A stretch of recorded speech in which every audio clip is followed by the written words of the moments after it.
The sun dipped behind the trees, casting long shadows across the small, newly built cottage nestled at the edge of the ancient Blackwood Forest.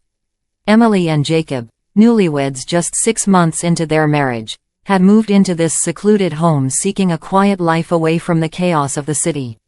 The forest was dense, with towering pine trees that seemed to stretch endlessly into the sky, their dark green needles whispering secrets to the wind. The couple loved their new life. Jacob, an artist, found inspiration in the serenity of the forest, while Emily spent her days tending to the small garden she had planted near the house. The forest, though imposing, was a comforting presence for them both. It was their protector, their guardian against the outside world.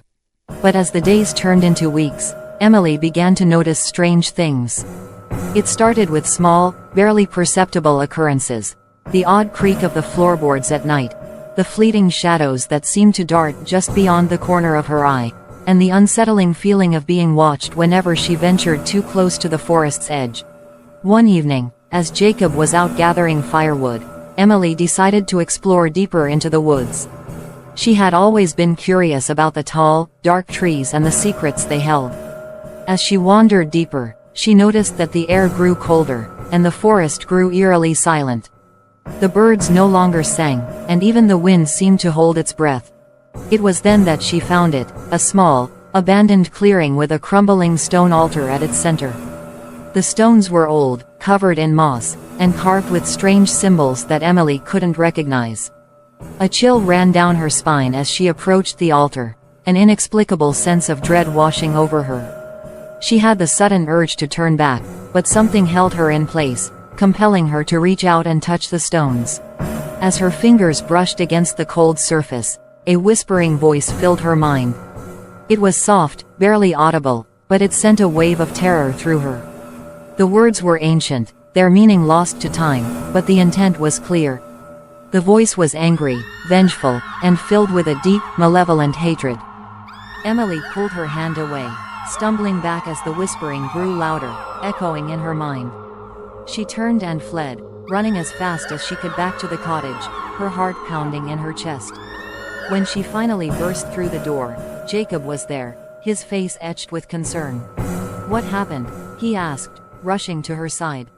Emily struggled to find the words, her breath coming in ragged gasps. "The forest. There's something in the forest. Something evil." Jacob frowned, his brow furrowing in worry. "What did you see?" She told him about the altar, the symbols, and the whispering voice. Jacob listened intently, his face growing pale as she spoke. When she finished, he sat in silence for a moment, his eyes distant. "I've seen that altar," he finally said, his voice barely above a whisper. "When we first moved here, I found it while exploring. I didn't think much of it at the time, but now." "Now what?" Emily asked, her voice trembling. "Now I think we might have disturbed something ancient." That night, as they lay in bed, the whispering returned. It filled the room, growing louder and more insistent, the words twisting and writhing like serpents in their minds. Jacob clutched Emily's hand, his grip tight with fear.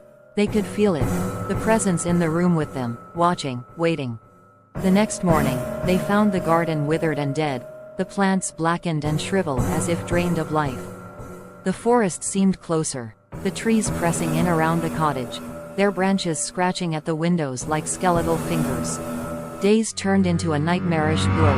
The whispering grew relentless, invading their every thought, driving them to the brink of madness. Jacob's art became dark and twisted, his paintings filled with grotesque, otherworldly images that terrified Emily.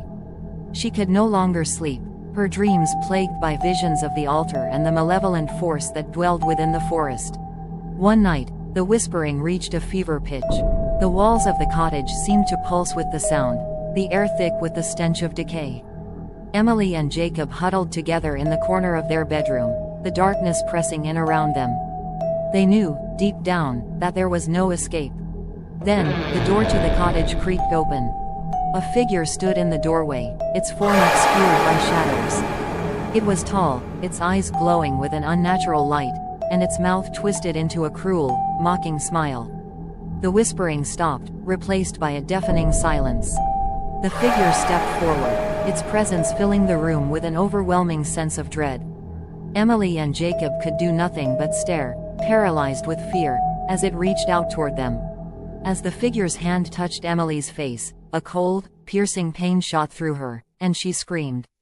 The last thing she saw was Jacob's terrified face, his eyes wide with horror, before everything went black.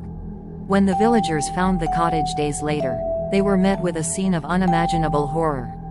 The walls were smeared with blood, the furniture overturned and shattered. In the center of the room lay the bodies of Emily and Jacob, their faces frozen in expressions of sheer terror. The villagers buried them in the clearing near the altar, hoping to appease whatever dark force had claimed their lives. But the forest remained unchanged, its trees whispering secrets to the wind, and the altar stood silent, waiting for its next victim. And so, the cottage was abandoned, left to rot as the forest slowly reclaimed it. But those who ventured too close would often hear the whispers in the pines, and the stories of the newlyweds who had dared to disturb the ancient evil that dwelled within the Blackwood Forest would live on, a chilling reminder that some secrets are better left buried.